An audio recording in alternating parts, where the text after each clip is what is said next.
नमस्कार, मैं हेमंत बघेल आप सभी का बहुत बहुत स्वागत करता हूं अपने इस YouTube चैनल में। सीजीपीएससी के विगत वर्षों में छत्तीसगढ़ सामान्य अध्ययन से पूछे गए प्रश्नों पर हम लोग चर्चा कर रहे थे, जो कि काफ़ी रिपीट होते रहते हैं। तो आज हम लोग देखेंगे वर्ष 2016 में आयोजित असिस्टेंट प्रोफेसर की परीक्षा में छत्तीसगढ़ सामान्य अध्ययन से पूछे गए प्रश्न। देखो, जो सहायक प्राध्यापक अर्थात असिस्टेंट प्रोफेसर का जो एग्जाम हुआ था, तो उसमें जो सब्जेक्ट वाइज है, जैसे कि हिस्ट्री, ज्योग्राफी, फिजिक्स, केमिस्ट्री, वो तो अलग से हुआ, लेकिन एक पेपर जो है ना, जो फर्स्ट पेपर होता है सामान्य अध्ययन, जिसमें छत्तीसगढ़ सामान्य अध्ययन से 50 प्रश्न पूछे जाते हैं। अभी नवंबर 2020 में भी असिस्टेंट प्रोफेसर का एग्जाम हुआ, उसमें भी जो है 50 प्रश्न छत्तीसगढ़ सामान्य अध्ययन से पूछे गए थे, अलग से इसका पेपर होता है। तो ये 2016 के पेपर से मैंने क्वेश्चन लिए हैं, और ये क्वेश्चन ना 2016 से पहले भी पूछे गए हैं, पहले की परीक्षाओं में, और उसके बाद की परीक्षाओं में भी बार बार पूछे गए हैं। तो प्रश्न काफी रिपीट होते हैं। तो आप लोग वीडियो को एंड तक देखिएगा और मुझे कमेंट करके बताइएगा कि आपसे कितने क्वेश्चन सॉल्व हुए। तो चलिए शुरू करते हैं। पहला क्वेश्चन यहां मैंने लिया है कि छत्तीसगढ़ में धान के बाद किस फसल का रोपित क्षेत्रफल सर्वाधिक है। रोपित क्षेत्रफल बोल रहा है, कौन सा क्षेत्रफल? रोपित क्षेत्रफल। तो हमारे यहां सबसे ज्यादा रोपित क्षेत्रफल किसका है? धान का। उसके बाद आता है मक्का। ध्यान रखेंगे, गेहूं आप लोग टिक नहीं करेंगे। मक्का जो है दूसरे नंबर पर आता है रोपित फसल की तुलना में।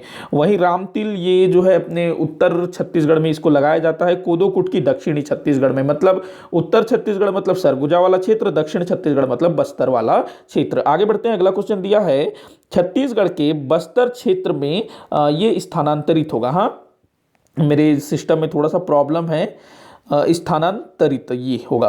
तो छत्तीसगढ़ के बस्तर क्षेत्र में स्थानांतरित कृषि को किस नाम से जाना जाता है? तो देखो, ये जो स्थानांतरित कृषि है, ये क्या होता है?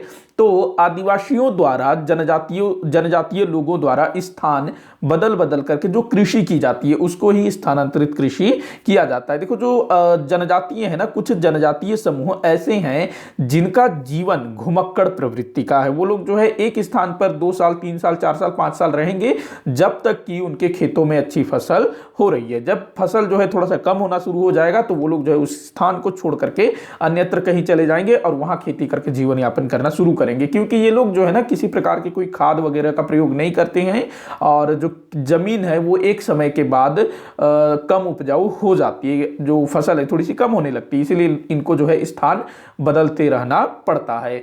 तो हमारे छत्तीसगढ़ के बस्तर क्षेत्र में, बस्तर क्षेत्र अगर बोला जाए ना, बस्तर क्षेत्र या बस्तर अंचल, तो आपको पूरा का पूरा बस्तर संभाग पकड़ के चलना है। भले ही आज बस्तर एक जिला है, मतलब एक अलग छोटा सा जिला है, और बस्तर संभाग में 7 जिले आते हैं। किसी समय में ये पूरे 7 जिले जो है एक ही जिला हुआ करता था, लेकिन अब जो है ये 7 जिलों में बट गया है। तो बस्तर क्षेत्र, बस्तर अंचल बोले तो पूरा बस्तर संभाग पकड़ के चलेंगे। और पूरे बस्तर संभाग में जो अबुझ माड़िया जनजाति है ना, जो कि नारायणपुर में बहुत ज्यादा निवास करती है, तो इनके द्वारा पेद्दा नामक स्थानांतरित कृषि की जाती है। ध्यान रखेंगे इस चीज को, पेद्दा अबुझ माड़िया जनजाति द्वारा की जाती है नारायणपुर जिले में।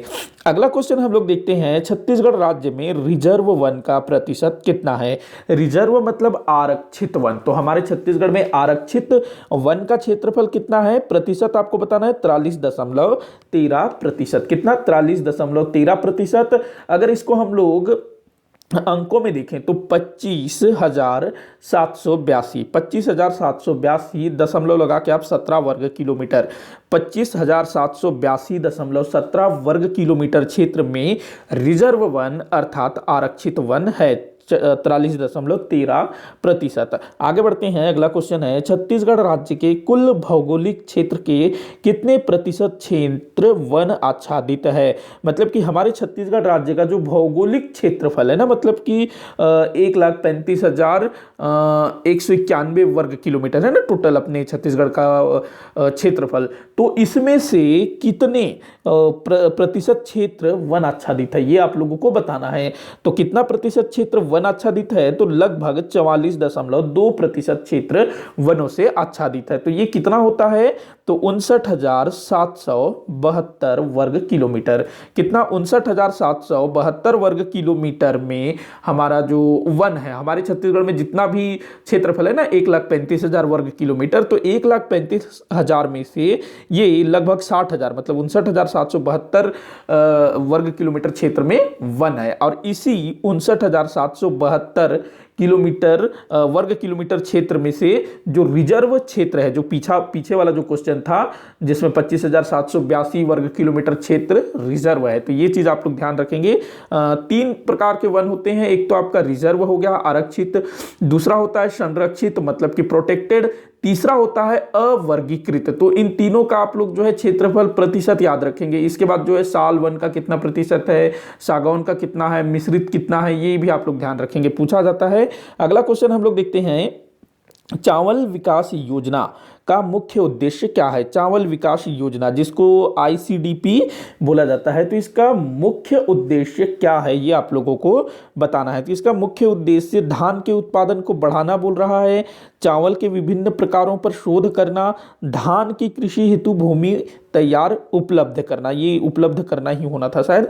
तो इसमें से ये जो है ना धान के उत्पादन को बढ़ाना, यही इसका मुख्य उद्देश्य है। अगला क्वेश्चन हम लोग देखते हैं, छत्तीसगढ़ राज्य में सकल घरेलू उत्पाद में वर्ष 2019-20 में स्थिर कीमतों पर किस क्षेत्र का योगदान सबसे अधिक था। ये जो 2016 में जो असिस्टेंट प्रोफेसर का एग्जाम हुआ था ना, उसमें 2015-16 का पूछा था शायद, 2015-16 या 2014-15 का पूछा था, तो मैंने इसको जो है चेंज करके अभी का वाला डाल दिया है। तो पूछ सकता है ना भैया ऐसा, तो क्या है, तो इसका आंसर है उद्योग। उद्योग क्षेत्र से बहुत ज़्यादा मतलब जो आय है उद्योग क्षेत्र से ज़्यादा मिलता है, तो इसी का योगदान सबसे ज़्यादा है, ध्यान रखेंगे उद्योग।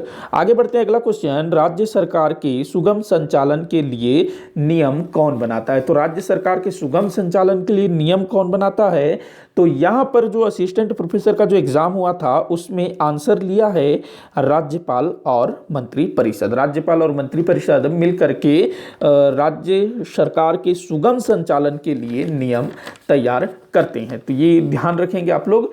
अगला क्वेश्चन हम लोग देखते हैं, अगला क्वेश्चन है, निम्न में से किस जिले में बॉक्साइट के भंडार नहीं है। कहां पर बॉक्साइट के भंडार नहीं है, आपको ये बताना है। 8वें नंबर का क्वेश्चन, कहां पर बॉक्साइट के भंडार नहीं है। तो देखो अपना अगर हम लोग सरगुजा को देखें तो यहां पर तो भाई बॉक्साइट के भंडार हैं। उसके बाद जो कांकेर है यहां भी ना बॉक्साइट के भंडार हैं थोड़े बहुत। उसके बाद जो कबीरधाम है यहां पर भी बॉक्साइट के भंडार हैं। उसके बाद आपका जो राजनांदगांव है यहां पर अभी तक बॉक्साइट के भंडार प्राप्त नहीं हुए हैं, ध्यान रखेंगे। कवर्धा में ना बोरई दलदली ये सब हैं। बस्तर क्षेत्र में, बस्तर में भी थोड़े बहुत बॉक्साइट के भंडार मिले हैं। कोंडागांव से भी थोड़े बहुत बॉक्साइट के भंडार मिले हैं, लेकिन जो राजनांदगांव है यहां से बॉक्साइट का अभी तक भंडारण प्राप्त नहीं हुआ है। अगला क्वेश्चन देखते हैं, छत्तीसगढ़ के किस स्थान पर रावघाट माइंस है जो खनिज उत्पादन का प्रमुख स्रोत है। तो रावघाट माइंस कहां पर है, ये कांकेर जिले में है रावघाट माइंस, और यहां से लौह अयस्क का खनन किया जाता है। और लौह अयस्क यहां से कहां भेजा जाता है, तो भिलाई स्टील प्लांट को सप्लाई किया जाता है। भिलाई स्टील प्लांट जो कि पहले बालोद जिले के दलीराजहरा से लौह अयस्क प्राप्त कर रहा था, अब चूंकि दलीराजहरा में लौह अयस्क समाप्त हो चुका है, तो अब कहां से लोहा जा रहा है, रावघाट से जा रहा है। तो इस चीज को आप लोग ध्यान रखेंगे। अगला क्वेश्चन हम लोग देखते हैं, ये भी जो है ना आपका इस टाइप का जो क्वेश्चन है ये असिस्टेंट प्रोफेसर के एग्जाम में पूछा था 2016 में, थोड़ा सा मैंने इसमें चेंज कर दिया है। क्वेश्चन देख लेते हैं, प्रधानमंत्री राष्ट्रीय बाल पुरस्कार से सम्मानित अनमोल राठी और हर्ष अग्रवाल को किस कारण यह सम्मान मिला। तो 2016 के असिस्टेंट प्रोफेसर में उस टाइम जिन बच्चों को पुरस्कार मिला था उनसे संबंधित प्रश्न पूछा गया था, लेकिन ये जो है ना अनमोल राठी और हर्ष अग्रवाल, इनको अभी जो क्या कहते हैं 2020 में इनको ये सम्मान मिला है, प्रधानमंत्री राष्ट्रीय बाल पुरस्कार। तो इनको किस कारण यह सम्मान मिला है? तो बहादुरी के लिए, मतलब इन्होंने कोई बहादुरी का काम किया। जैसे कि आप लोग देखते होंगे ना 26 जनवरी के दिन राष्ट्रपति के हाथों सम्मानित किया जाता है बच्चों को, कि इस बच्चे ने जो है किसी डूबते बच्चे को बचाया, किसी की जान बचाई, इस टाइप से। लेकिन इन्होंने ऐसा कोई बहादुरी वाला काम नहीं किया है। दूसरा बोल रहा है इनोवेशन, तीसरा बोल रहा है आर्ट एंड कल्चर, मतलब कि कला, आर्ट कला इस टाइप की चीज में, स्कूल सर्विस, ये भी नहीं है। क्या है आंसर? तो इनोवेशन। इनोवेशन मतलब इन्होंने कुछ आविष्कार किया है इन दोनों बच्चों ने मिलकर के, अनमोल राठी और हर्ष अग्रवाल। इन्होंने ना कैंसर डिटेक्ट करने वाली कोई मशीन तैयार की है, और इन दोनों को संयुक्त रूप से यह सम्मान दिया गया है। किस क्षेत्र में? इनोवेशन के क्षेत्र में। कैंसर डिटेक्ट करने वाली कोई डिवाइस इन्होंने तैयार किया है। दोनों बच्चे रायपुर के हैं और 11वीं क्लास में थे। तो ये आप लोग ध्यान रखेंगे, पूछा जा सकता है, इसी टाइप के क्वेश्चन अधिकतर पूछे जाते हैं। अगला क्वेश्चन है 2020 में राज्य के कितने शिक्षकों को राष्ट्रपति पुरस्कार से सम्मानित किया गया? 5 सितंबर प्रतिवर्ष शिक्षक दिवस मनाया जाता है डॉक्टर सर्वपल्ली राधाकृष्णन जी के स्मृति में। तो इस दिन ना जो अच्छे शिक्षक होते हैं, जो उत्कृष्ट कार्य करते हैं, उनको सम्मानित किया जाता है। तो जो 2016 जब का ये पेपर है, तो उस टाइम पे 5 शिक्षकों को सम्मानित किया गया था। लेकिन अभी जो 2020 है ना, सितंबर 2020, तो हमारे छत्तीसगढ़ से एक शिक्षिका को सम्मानित किया गया, जिसका नाम है सपना सोनी। और ये जो सपना सोनी है फिजिक्स की टीचर हैं। तो एक शिक्षक को सम्मानित किया गया है, ध्यान रखेंगे, पूछा जा सकता है। अगला क्वेश्चन है घनश्याम सिंह गुप्त का संबंध किस एक के साथ था? घनश्याम सिंह गुप्त जी, इनका संबंध किससे था? तो रामकृष्ण मिशन, प्रार्थना समाज, आर्य समाज, ब्रह्म समाज। तो ये आर्य समाज से जुड़े हुए थे घनश्याम सिंह गुप्त जी। अगला क्वेश्चन है निम्न में से कौन छत्तीसगढ़ में कलचुरी राजवंश का संस्थापक था? तो हमारे छत्तीसगढ़ में कलचुरी राजवंश का संस्थापक कौन था?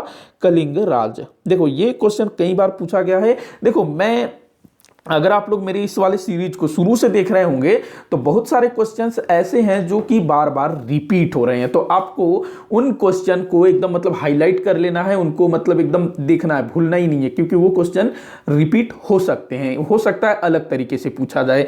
तो कलिंग राज ये हमारे यहाँ कलचुरी वंश का संस्थापक था। कलिंग राज, इसने अपनी राजधानी किसको बनाई थी? तुम्माड़।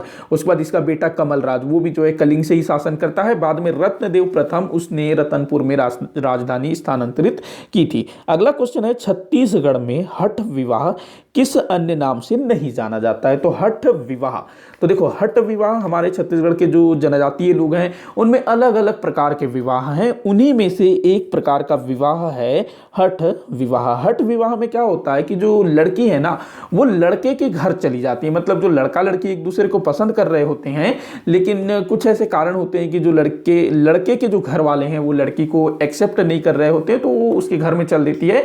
तो इसी को जो है हठ विवाह कहा जाता है। तो हमारे छत्तीसगढ़ में ना अलग अलग जनजातियों में ये वाला विवाह प्रचलित है, जिसको कि अलग अलग नाम से जाना जाता है। तो देखते हैं, पहला बोल रहा है, ऑप्शन दिया है पैठू। ये जो पैठू है, कोरवा जनजाति में हठ विवाह को बोला जाता है। प्रश्न क्या कर रहा है? हठ विवाह किस अन्य नाम से नहीं जाना जाता है? तो पैठू जो है एक प्रकार का हठ विवाह ही है। किस जनजाति में प्रचलित है पैठू हठ विवाह? कोरवा जनजाति में। उस वक्त ढुकू, ये शब्द मुझे बड़ा मजेदार लगता है, ढुकू, जो कि बैगा जनजाति से संबंधित हठ विवाह है, ढुकू। उस वक्त पोटा, यही आपका आंसर होगा, बताऊंगा मैं इसके बारे में। उस वक्त चढ़, ये जो चढ़ है ये भी एक प्रकार का हठ विवाह है, चढ़ विवाह इसको बोला जाता है, चढ़ विवाह। देखो चढ़ मतलब चढ़ना, जैसे बोलते हैं ना कि भाई तू मेरे सर पर मत चढ़, इस टाइप से। मतलब कई सारे लोग जो हट कर रहे होते हैं ना, कोई बच्चा जिद कर रहा होता है, सर पर चढ़ गया, इस टाइप से, तो उसी को हट करना मतलब चढ़ना, चढ़ाई करना, इसी टाइप से। तो उसको जो है चढ़ विवाह भी बोला जाता है। तो हठ विवाह हमारे छत्तीसगढ़ में चढ़ विवाह के नाम से भी जाना जाता है, पैठू कोरवा जनजाति में, ढुकू बैगा जनजाति में, ध्यान रखेंगे। तो इन 3 नामों से हठ विवाह हमारे छत्तीसगढ़ में प्रचलित है।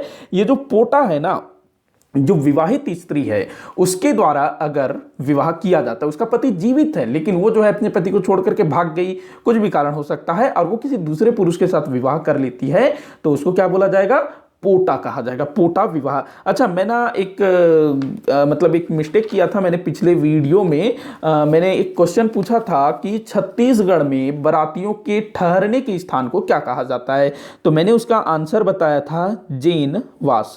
ये थोड़ा सा ना मैं मतलब जल्दी जल्दी में इसको गलत लिख बैठा था। ये जैनवास नहीं है, जेवनास है। क्या है? जेवनास, जेवनास। और ये जो जेवनास है ये जेवन शब्द से बना है। जेवन जिसका मतलब होता है भोजन करना, तो भोजन करने का स्थान तो उसी को जेवनास बोला जाता है। तो मैं ये वीडियो रिकॉर्ड कर रहा था ना, मतलब ये वीडियो रिकॉर्डिंग की शुरुआत कर रहा था, मतलब सॉरी, मैं जब अभी वीडियो रिकॉर्ड करने से पहले मैंने चेक किया तो किसी बच्चे ने मुझे कमेंट करके बताया था कि सर ये जेनवास नहीं, ये जेवनास है। तो आप लोग इसको सुधार लीजिएगा। देखिए, आप लोग अगर मेरा ये जो सीरीज आप लोगों को अगर अच्छा लग रहा है ना, तो आप इसको कंटिन्यू देखिए। क्यों? क्योंकि इस टाइप की अगर कोई मिस्टेक होती है मुझसे तो मैं इसको अगले वाले वीडियो में सुधार लेता हूं, क्योंकि आप में से बहुत सारे लोग जो है करेक्ट कर लेते हैं, मुझे बताते हैं कि सर आपने ये चीज गलत बताया है। और मैं कहता भी हूं कि आप लोग बताया करिए इस वीडियो में भी, अगर मैंने कुछ भी अगर गलत बताया है, कोई भी डाउट लगता है तो आप लोग मुझे बताइएगा ताकि मैं उसको सुधार कर सकूं। तो बारातियों के ठहरने के स्थान को क्या बोला जाता है? जेवनास बोला जाता है। ध्यान रखेंगे, जेवनास। ये जो जेनवास है ये गलत है, आप लोग सुधार लीजिएगा। ये शायद पिछला जो वीडियो था ना 50 क्वेश्चन वाला, उसी में मैंने ये गलती की है, तो आप लोग मुझे इसके लिए मैं माफी चाहूंगा, आप लोग सुधार लीजिएगा इसको। अगला क्वेश्चन हम लोग देखते हैं, निम्न में से कौन छत्तीसगढ़ी खंड काव्य है?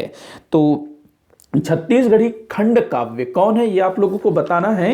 तो यहाँ पर 5 दिए हुए हैं। पहला है दान लीला, पहला है दान लीला जो कि पंडित सुंदरलाल शर्मा जी द्वारा लिखा गया है, दान लीला, और ये जो है एक खंड काव्य है। दूसरा दिया हुआ है नागलीला, दूसरा क्या है? नागलीला। ये है गोविंद राम विट्ठल जी द्वारा लिखा हुआ, ये भी खंड काव्य है।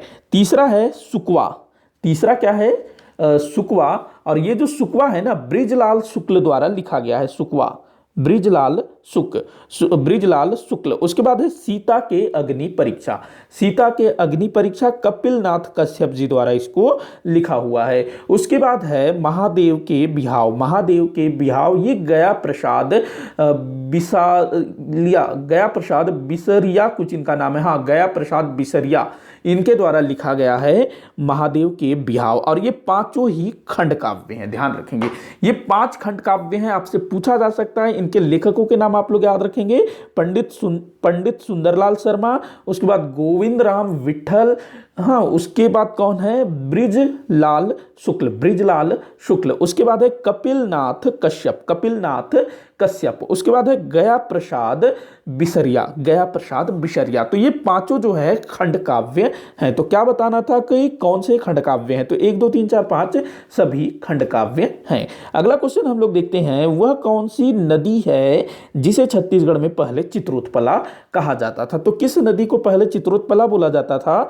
तो महानदी को चित्रोत्पला बोला जाता था। वही जो इंद्रावती है ना, इसको मंदाकिनी के नाम से भी जाना जाता था पहले। और ये जो लीलागर है इसका नाम मिलता है निडिला, कई बार पूछा गया है निडिला किस नदी का नाम है, तो लीलागर। अगला क्वेश्चन है, छत्तीसगढ़ के किस स्थान में 1918 में होम रूल लीग का आयोजन किया गया था? तो कहां पर 1918 में होम रूल लीग का आयोजन किया गया था, ये आप लोग बताइएगा। तो रायपुर में किया गया था। देखो, जो होम रूल लीग है इसकी स्थापना एनी बेसेंट और बाल गंगाधर तिलक जी द्वारा किया गया था। तो हमारे छत्तीसगढ़ में भी होम रूल आंदोलन जो है चलाया गया था, और 1918 में रायपुर में इसका सम्मेलन आयोजन किया गया था। आगे बढ़ते हैं। अगला क्वेश्चन है, वर्ष 2020 में बिलासपुर में कौन से क्रम का राउत नाच महोत्सव आयोजित किया गया था? राउत नाच महोत्सव ये कहाँ किया जाता है? तो आपके बिलासपुर जिले में होता है। ये प्रत्येक वर्ष कब होता है? तो एकादशी, जो कार्तिक एकादशी है ना, जो देवउठनी मनाया जाता है दिवाली के 11वें दिन बाद, तो उसी दिन से ये जो राउत नाच महोत्सव है बिलासपुर में शुरू होता है। और ये कब से चल रहा है? तो 1978 से ये शुरू हुआ है। तो अभी 2020 में 43वें नंबर का राउत नाच महोत्सव आयोजित किया गया था। इंपॉर्टेंट है, पूछा जा सकता है। अगला क्वेश्चन है, निम्नलिखित कथन को पढ़िए। चलिए पढ़ लेते हैं। पहला कथन बोल रहा है कि समुद्रगुप्त की प्रयाग प्रशस्ति में छत्तीसगढ़ को कोसल कहा गया है। जी हाँ, बिल्कुल सही है। प्रयाग प्रशस्ति में छत्तीसगढ़ को कोसल कहा गया है। अगला दिया हुआ है, समुद्रगुप्त ने अपने दक्षिण अभियान में कौशल के राजा महेंद्र को पराजित किया था। ये भी बिल्कुल सही है। उसके बाद अगला देखते हैं, उसने इस राज्य को अपने राज्य में सम्मिलित कर लिया। नहीं, तीसरा जो ऑप्शन है ये गलत है। देखो, जो समुद्रगुप्त था ना, उसका दक्षिणा पथ के राज्यों के लिए एक उसने नियम चला रखा था। कौन सी? ग्रहण मोक्ष अनुग्रह। ग्रहण मोक्ष अनुग्रह क्या होता था? वो पहले उस राज्य को जीत लेता था और फिर जो है उस राजा को छोड़ देता था और उसके राजा को, उस राज्य को वापस कर देता था। मतलब कि पहले जो है उस राज्य के राजा को युद्ध में परास्त कर देता था, उस राजा को क्षमा कर देता था, मारता नहीं था, और बाद में उस राजा को उसके राज्य को वापस कर देता था। तो जो महेंद्र है, जो कि वाकाटक वंश का शासक बताया जाता है, जो कि कौशल का शासक था। इसके अलावा एक और राजा था महाकांतर अर्थात बस्तर, वहां का राजा था व्याघ्रराज। तो इन दोनों को समुद्रगुप्त ने परास्त किया और उसके बाद इनके राज्यों को वापस लौटा दिया कि अब जो है तुम मेरे करद राज्य हो, मुझको वर्ष में टैक्स दे देना और आराम से शासन करो। तो ये है आपका, तो तीसरा वाला आपका गलत होगा। और इस बारे में जानकारी कहां से मिलती है? तो समुद्रगुप्त के प्रयाग प्रशस्ति से। तो आपका 1 और 2 सही हो जाएगा ये वाला। आगे बढ़ते हैं, अगला क्वेश्चन देखते हैं। छत्तीसगढ़ राज्य का भौगोलिक क्षेत्रफल कितना है? लाख वर्ग किलोमीटर में आप लोगों को बताना है। तो कितना है? 1.35 लाख। कितना होता है? तो 1,35,191 वर्ग किलोमीटर हमारे छत्तीसगढ़ का कुल क्षेत्रफल है। ध्यान रखेंगे, यहां पर ऐसे ही पूछा था जो अपना 2016 के एग्जाम में, तो मैंने जस का तस इसको उठा लिया है। अगला हम लोग देखते हैं, छत्तीसगढ़ मैदान का ढाल किस दिशा में है? तो कुछ सरल क्वेश्चन भी पूछे गए थे। तो छत्तीसगढ़ का जो ढाल है ना, छत्तीसगढ़ के मैदान का जो ढाल है वो पूर्व की तरफ है। देखो, ढाल मतलब जो नदियां जिस दिशा में प्रवाहित हो रही है ना, तो उस क्षेत्र का ढाल उसी दिशा में होगा। तो जो छत्तीसगढ़ का मैदान है वहां की प्रमुख नदी कौन सी है? महानदी। और महानदी किस तरफ प्रवाहित होती है? तो पूर्व की तरफ। तो उसका ढाल किस तरफ होगा? पूर्व की तरफ। तो छत्तीसगढ़ के मैदान का ढाल किस तरफ है? पूर्व की तरफ। अमृतधारा जलप्रपात किस नदी पर स्थित है? तो ये आपके हसदो नदी पर स्थित है अमृतधारा जलप्रपात। वहीं इंद्रावती नदी पर कौन सा जलप्रपात है? तो चित्रकोट जलप्रपात है। बाकी महानदी और शिवनाथ में कोई जलप्रपात जहां तक नहीं है। अगर आप लोगों को पता होगा कि आपके क्षेत्र में कोई छोटी मोटी जलप्रपात, छोटा मोटा जलप्रपात है इस नदी पर, महानदी में, शिवनाथ में, तो आप लोग कमेंट करके बताइएगा। बाकी ऐसा कोई बहुत बड़ा जलप्रपात तो नहीं है। बाकी जो महानदी है वहां पर आपका जो गंगरेल बांध है वो एक देखने लायक जगह है जहां पर लोग जाते हैं। बाकी ऐसे कोई झरना वरना तो अभी तक मालूम नहीं है बड़े लेवल पर। बाकी स्थानीय स्तर पर कोई छोटा मोटा झरना होगा तो आप लोग कमेंट के माध्यम से बताइएगा, तो बताइएगा जरूर। अगला क्वेश्चन हम लोग देखते हैं, छत्तीसगढ़ का काशी कहा जाता है। किसको बोला जाता है छत्तीसगढ़ का काशी? तो खरौद को बोला जाता है छत्तीसगढ़ का काशी। खरौद को छत्तीसगढ़ का काशी बोला जाता है, ध्यान रखेंगे। राजिम को छत्तीसगढ़ का कुंभ बोला जाता है। राजिम में महानदी, पैरी और सोंढूर नदियों का संगम होता है और यहां पर प्रत्येक वर्ष माघ पूर्णिमा से मेले का आयोजन होता है, जो कि फाल्गुन चतुर्दशी तक चलता है ना, वो महाशिवरात्रि तक। तो इस समय जो मेला लगता है उसी को जो है कुंभ का दर्जा दिया गया है, तो अध कुंभ इसको बोला जाता है, ध्यान रखेंगे। अगला क्वेश्चन देखते हैं, बस्तर की जीवन रेखा है। बस्तर की जीवन रेखा इंद्रावती नदी को बोला जाता है। छत्तीसगढ़ की जीवन रेखा महानदी को बोला जाता है। एक काटरी नहीं है, कोटरी है, माफी चाहूंगा, ये कोटरी है।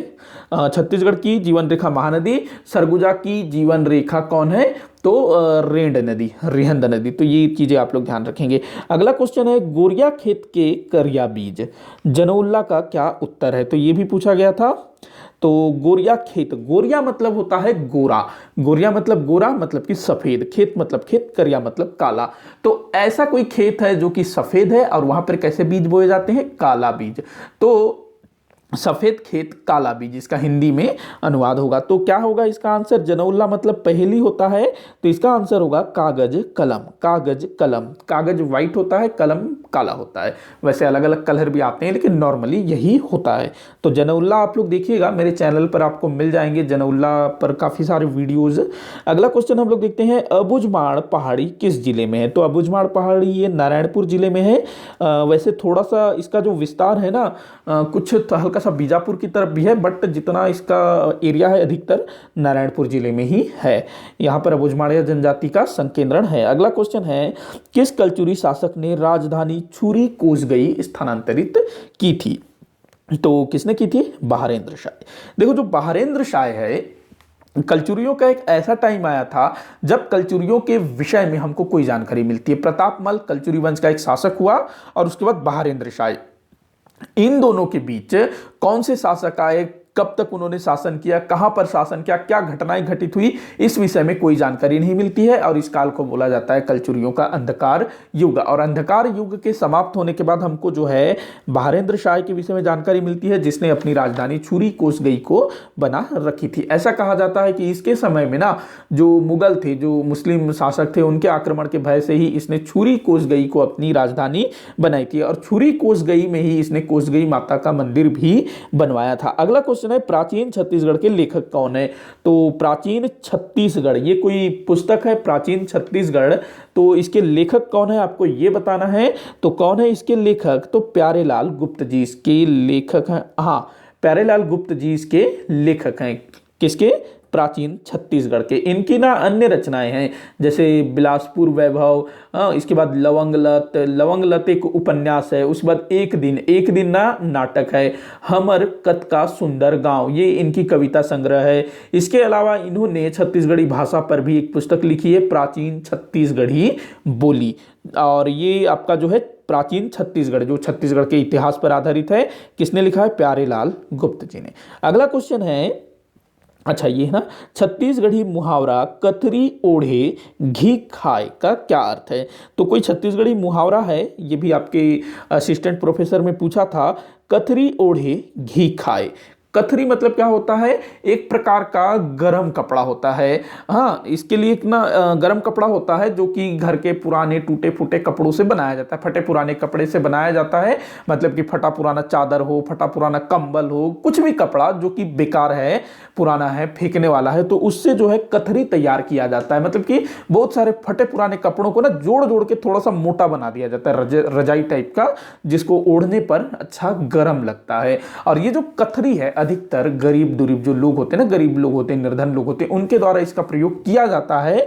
हालांकि हमारे छत्तीसगढ़ का एक ट्रेडिशन भी है, ये परंपरा भी है, नॉर्मली घरों में कथरी आपको मिल ही जाएगा। तो इसमें ये बोल रहा है कथरी ओढ़े घी खाए। अब जो कथरी है एक प्रकार से निर्धनता का प्रतीक हम लोग बोल सकते हैं, हालांकि ऐसा कोई चीज है नहीं, लेकिन जो निर्धन परिवार है, गरीब घर है, उसमें आपको ये चीज ज्यादा दिखने को मिलेगी, क्योंकि वो जो है अगर उनके यहाँ कंबल फट जाता है तो वो नया नहीं खरीद पाएंगे, उसी को जो है उसी में कपड़ा उपड़ा लगा करके उसको कथरी बना करके यूज करेंगे। तो कथरी ओढ़कर घी खाना, कथरी ओढ़कर घी खाना मतलब कि फटे पुराने कपड़े पहनकर घी खाना, या इसको और अच्छे से मैं एक्सप्लेन करूं तो फटे पुराने कपड़े पहन करके अच्छे पकवान खाना। अब भाई ऐसा काम कौन करेगा? गरीब आदमी जिसके पास कपड़ा नहीं है ढंग से, हाँ, वो फटा पुराना पहना है और घी से बनी हुई वो मिठाइयां खा रहा है, क्या ये खा सकता है? ऐसा संभव है? भाई अगर उसके पास पैसा होता, कपड़ा नहीं खरीद लेता, मिठाई खरीद के थोड़े ना खाता। तो ये मुहावरा है, और इस मुहावरे का क्या अर्थ है? तो पहला बोल रहे कंबल ओढ़कर मिठाई खाना, नहीं, ऐसा तो कुछ होगा ही नहीं।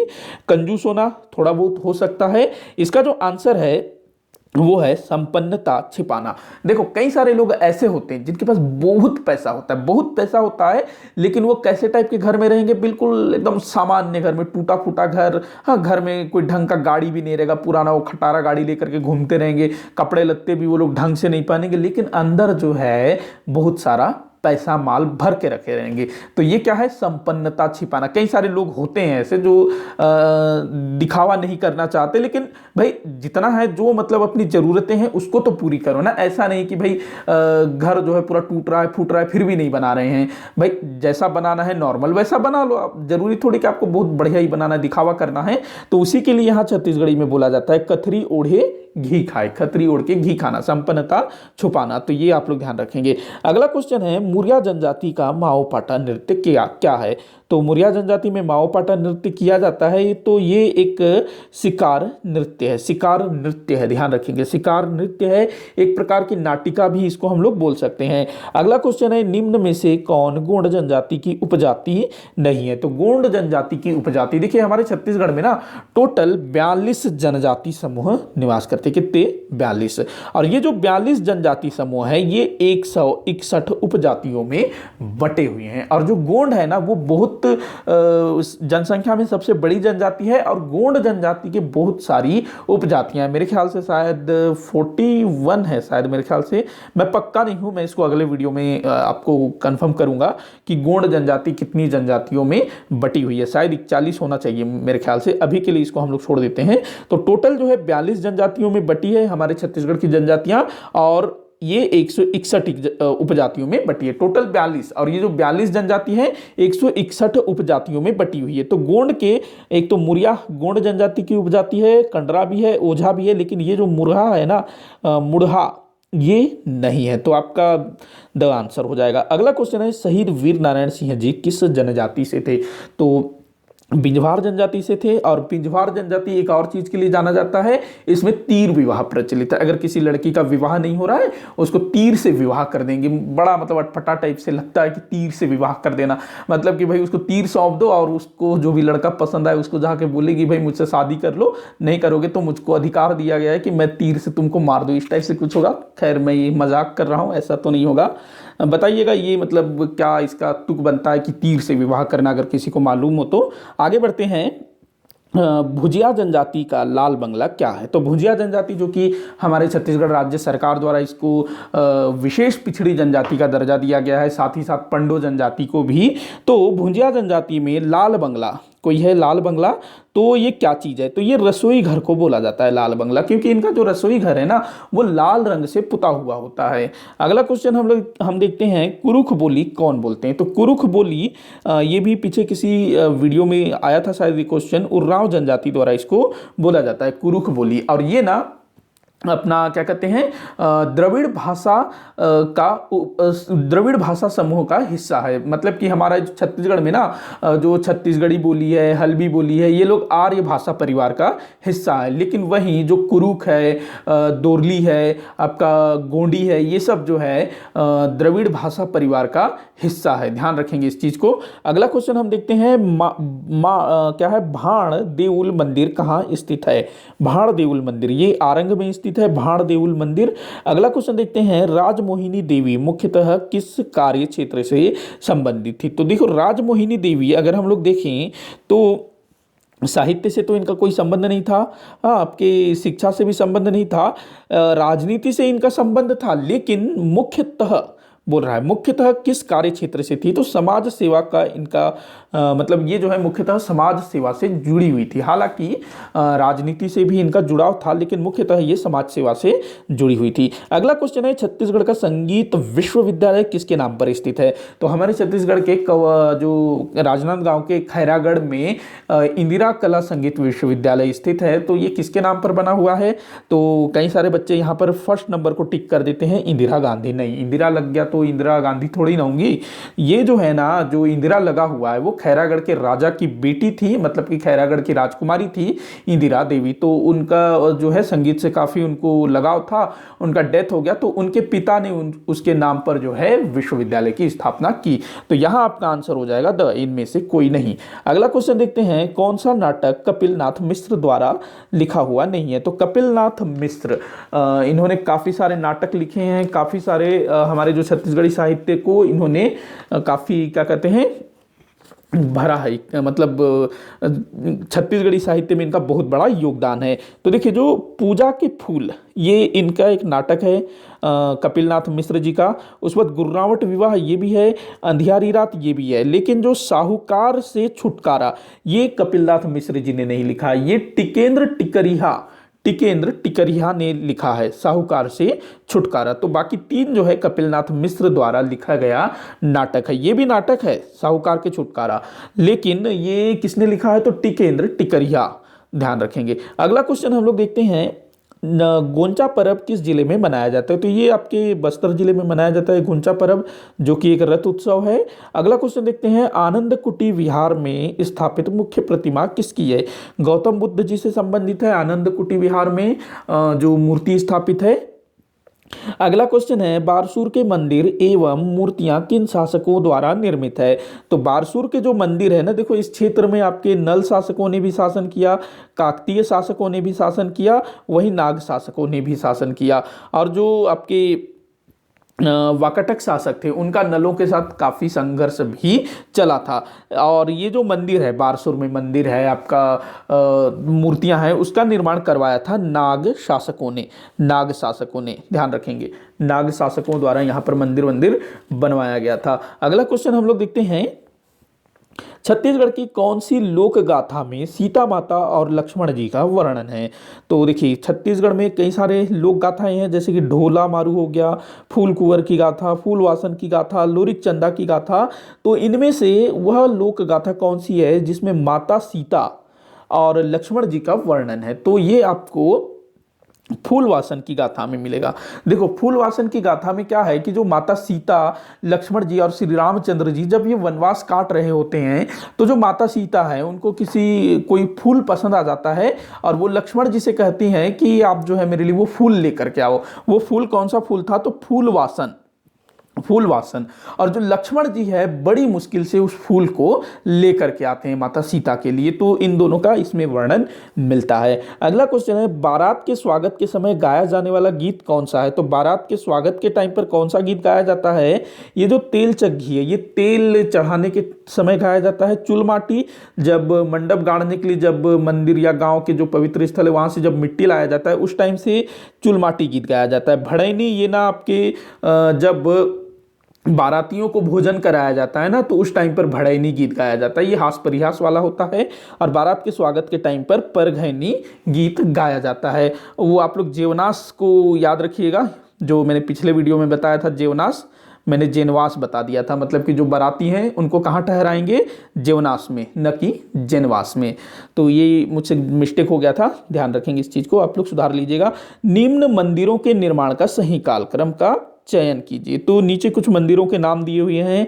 देवरानी जेठानी मंदिर बिलासपुर में है आपका। राजीव लोचन मंदिर कहाँ पर है? ये राजिम में है। उसके बाद सिरपुर का मंदिर महासमुंद में है। तो इनके निर्माण का सही कालक्रम क्या है? पहले कौन सा बना था, बाद में कौन सा बना था? तो देवरानी जेठानी मंदिर ये सबसे पहले आएगा आपका। हाँ, उसके बाद आएगा आपका सिरपुर का लक्ष्मण मंदिर, सिरपुर का लक्ष्मण मंदिर। उसके बाद राजीव लोचन मंदिर। तो 1, 3, 2 ये आपका आंसर होगा। पहले देवरानी जेठानी मंदिर, उसके बाद सिरपुर लक्ष्मण मंदिर, उसके बाद राजीव लोचन मंदिर। देखो, जो देवरानी जेठानी मंदिर है ये गुप्त काल का है, और जो सिरपुर का लक्ष्मण मंदिर है गुप्त काल के बाद, जब भारत में हर्षवर्धन का शासन लगभग शुरू होने वाला था ना, लगभग उसी आसपास का है ये सिरपुर का लक्ष्मण मंदिर। जो अपने पांडु वंश के जो शासक थे ना, महाशिवगुप्त बालार्जुन, उनकी माता वर्षाटा देवी ने बनवाया था। उसके बाद जो राजीव लोचन मंदिर है ये नल वंश के शासक विलास तुंग द्वारा बनवाया गया था। तो क्रम क्या होगा? ये पहले, दूसरे नंबर में ये, तीसरे नंबर में आपका ये आ जाएगा राजीव लोचन। ध्यान रखेंगे 1, 3, 2 ये आपका आंसर होगा। अगला क्वेश्चन देखते हैं, सरस्वती पत्रिका कहाँ से प्रकाशित होता था? प्रकाशित, माफी चाहूंगा। तो सरस्वती पत्रिका ये कहाँ से प्रकाशित होता था? राजनांदगांव से प्रकाशित होता था। कौन इसको प्रकाशित करता था? तो ठाकुर प्यारेलाल सिंह जी, ठाकुर प्यारेलाल सिंह जी के द्वारा यह पत्रिका निकाला गया था। ये लगभग आपका 1907 या 1909 में निकाला गया था। आगे बढ़ते हैं, अगला क्वेश्चन है, किस स्थान पर मगरमच्छ संरक्षण का कार्य संचालित नहीं है? तो देखो, हमारे छत्तीसगढ़ के 3 स्थान जो कि मगरमच्छ के संरक्षण के लिए जाने जाते हैं।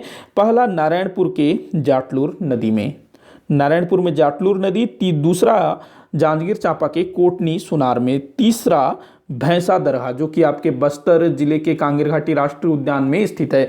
तो इन तीनों स्थानों में मगरमच्छ का संरक्षण किया जाता है। कहां कहां पर, एक बार फिर से देख लीजिएगा। ये नारायणपुर में है जाटलूर नदी, कोटनी सुनार जांजगीर चांपा में, भैंसा दरहा ये बस्तर जिले के कांगेर घाटी राष्ट्रीय उद्यान में। उसके बाद जो भैंसा झार है ना, जो कि आपका आंसर है, ये एक परियोजना है। क्या है? नदी परियोजना है भैंसा झार परियोजना, जो कि बिलासपुर जिले में अरपा नदी पर बना हुआ है। अच्छा, अब ये थोड़ा सा एक देखना पड़ेगा कि भैंसा झार परियोजना बिलासपुर जिले में आ रहा है कि आपके गौरेला पेंड्रा मरवाही में, लेकिन ये है अरपा नदी में।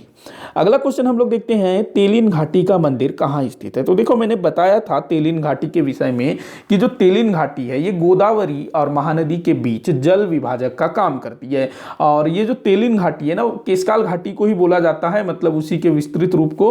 तो तेलिन घाटी, केशकाल घाटी दोनों आप याद रखेंगे। तो जो केशकाल घाटी है ना, वहीं पर, मतलब केशकाल घाटी के ऊपर में ही आपका जो है केशकाल नगर है। तो वहीं पर ये तेलिन घाटी में, तेलिन घाटी का मंदिर, या तेलिन माता का मंदिर वहां पर है केशकाल में, ध्यान रखेंगे। और ये जो केशकाल या फिर तेलिन घाटी, ये जो है आपका कांकेर और बस्तर के बीच में स्थित है। अगर आप लोग कभी जगदलपुर जाते हो तो आपको ये घाटी मिलेगा, बड़ी ही सुंदर घाटी है, तो उसी को तेलिन घाटी या केशकाल घाटी के नाम से जाना जाता है। अगला क्वेश्चन हम लोग देखते हैं, लाल पीली मिट्टी और काली मिट्टी के संयुक्त रूप का छत्तीसगढ़ी में किस नाम से जाना जाता है? तो लाल पीली मिट्टी और काली मिट्टी, इनके संयुक्त रूप को हमारे छत्तीसगढ़ में किस नाम से जाना जाता है? तो डोरसा के नाम से जाना जाता है। किस नाम से? डोरसा। देखो, जो अपने यहाँ जो काली मिट्टी है ना, उसको बोला जाता है मटासी। काली मिट्टी को क्या बोला जाता है? मटासी बोला जाता है। वहीं लाल पीली मिट्टी, जो लाल पीली मिट्टी है ना, उसको बोला जाता है मटासी। लाल पीली को मटासी बोला जाता है और काली को बोला जाता है कन्हार। काली को कन्हार। वहीं नदी के तट पर जो मिट्टी पाई जाती है उसको बोला जाता है कछार। और काली प्लस ये आपका क्या कहते हैं, लाल पीली, ये दोनों मिलकर बनेंगे क्या कहेंगे आपका, डोरसा। ध्यान रखेंगे, काली मिट्टी कन्हार कहलाएगी, लाल पीली मिट्टी मटासी, नदी के तट पर कछार, और कन्हार और मटासी मिलकर के बनेंगे आपका डोरसा। ध्यान रखेंगे। अगला क्वेश्चन हम लोग देखते हैं, बस्तर अंचल में हास परिहास में गाया जाने वाला गीत कौन सा है? देखिए, हमारे छत्तीसगढ़ की अगर हम लोग बात करें तो हास परिहास या फिर श्रृंगार परक गीत के रूप में जाना जाता है ददरिया। लेकिन बस्तर अंचल में चैत परब इसके लिए जाना जाता है। चैत परब जो है एक प्रकार के हास परिहास या फिर श्रृंगार परक गीत है, चैत परब। ध्यान रखेंगे इस चीज को। और जो तारा गीत है, ये छेरछेरा के समय बस्तर क्षेत्र में बालिकाओं द्वारा गाया जाता है, तारा गीत। तो वहीं ये जो आपका लेजा गीत है, ये भी बस्तर क्षेत्र में प्रचलित है। इसको भी गाने का कोई समय नहीं है, जब मूड करे तब आप लेजा गीत गा सकते हो। लेकिन हास परिहास को पूछा जाए तो आपका चैत परब, और ये छेरछेरा में लड़कियों द्वारा गाया जाता है तारा गीत। ध्यान रखिएगा। तारा गीत एक जो अपने यहाँ सिंगर हैं गरिमा दिवाकर, उनके द्वारा एक गीत गाया गया था तारा गीत, वो मुझे बड़ा प्यारा लगता है, तो देखिएगा आप लोग अगर मिलता है तो कभी। अगला क्वेश्चन है जो कि आखिरी है इस वीडियो का, चर्चा और चिरमिरी कोयला उत्खनन क्षेत्र किस जिले में स्थित है? चर्चा और चिरमिरी दोनों जो है कोयला उत्खनन के लिए जाने जाते हैं, तो ये हमारे छत्तीसगढ़ के कोरिया जिले में स्थित है। ध्यान रखेंगे, कोरिया जिले में। और ये जो चिरमिरी है एक नगर निगम भी है, तो कोरिया जिले में दोनों स्थित हैं। ध्यान रखिएगा। इसी के साथ आज का जो क्वेश्चन इसी के साथ ये वीडियो इसी के साथ आज का वीडियो समाप्त होता है। आप लोग मुझे कमेंट करके बताइएगा कि आपसे कितने क्वेश्चन सॉल्व हुए। किसी भी क्वेश्चन में या फिर मेरे द्वारा जो भी तथ्य प्रस्तुत किए गए आपको लगता है डाउट है या मैंने कुछ गलत बताया है, तो आप लोग मुझे जरूर बताइएगा ताकि मैं उसको सुधार सकूं और अगले वीडियो में उसको अपडेट कर सकूं। जैसे कि जनवास मैंने बता दिया था बारातियों को ठहरने का स्थान, जबकि वो है क्या, जीवनास। ध्यान रखेंगे। तो वीडियो यहीं समाप्त होता है। वीडियो को ज़्यादा से ज़्यादा शेयर करिए, लाइक करिए, चैनल को सब्सक्राइब करिए। वीडियो को आखिर तक देखने के लिए बहुत बहुत धन्यवाद।